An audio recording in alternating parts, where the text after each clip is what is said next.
The story of Bleach, Soul Resurreccion, or what I could get from it, revolves around Ichigo and his friends going up against Aizen and his group of Arrancar called the Espada. Confused? Don't worry about it. The story definitely takes a back seat in this game. Where the game shines is the gameplay.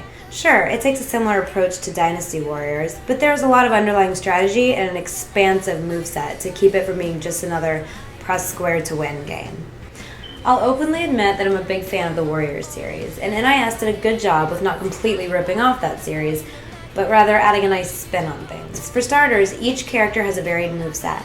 You can easily run around hacking away at any living or non-living thing you see with the light attack button and have a grand old time.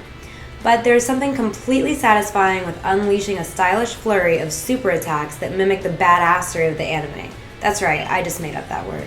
However, you won't get a wide variety of stages. You'll see the same 3 stages with varying layouts, a barren desert, a cityscape, or a series of hallways throughout the entire game. Joining Ichigo and his intensely orange spiky hair is the colorful cast of heroes such as Ashita Uryu, Rukia Kuchiki, Toshiro Hitsugaya, and Kenpachi Zerakai, as well as some of the Espada crew, such as Nochiro Gilga and Tia Harabel. Each of these characters have quite varied movesets and control a bit differently.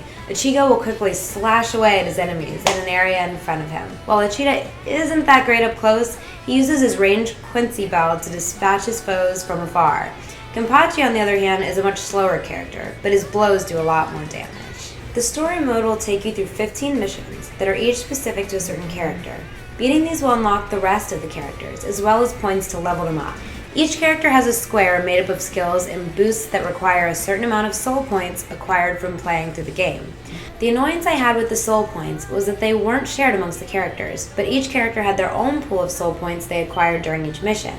I would have liked to level up the characters I wanted to play as, instead of having to plow through the missions with characters I was required to play as.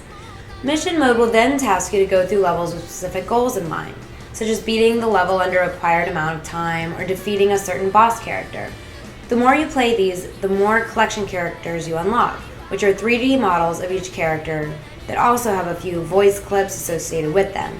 It's certainly a minor addition to the overall game, but it becomes an addictive feature that will make you want to complete more missions to unlock each and every one of these models. The entire game absolutely oozes with anime flair. Right from the intro to the menus and even the loading screens, the whole presentation matches that Bleach look to the T. Not only will the looks please Bleach fans, but the Japanese anime purists will be ecstatic to know that there's a Japanese voice track is also available. Though I have to give props to the American voice actors on Bleach for giving such a great performance. For once, the English track was bearable. Yes, I'm talking to you, Naruto Games. Let's face it, you already know whether you're going to love or hate this game. Bleach fans will absolutely eat it up, as it's not only Ichigo's first HD experience, but finally one that isn't just a straight-up fighting game. Even anime haters might find themselves consumed with hacking away at hollows with glee. I wish I didn't have to use this Bankai. Take that!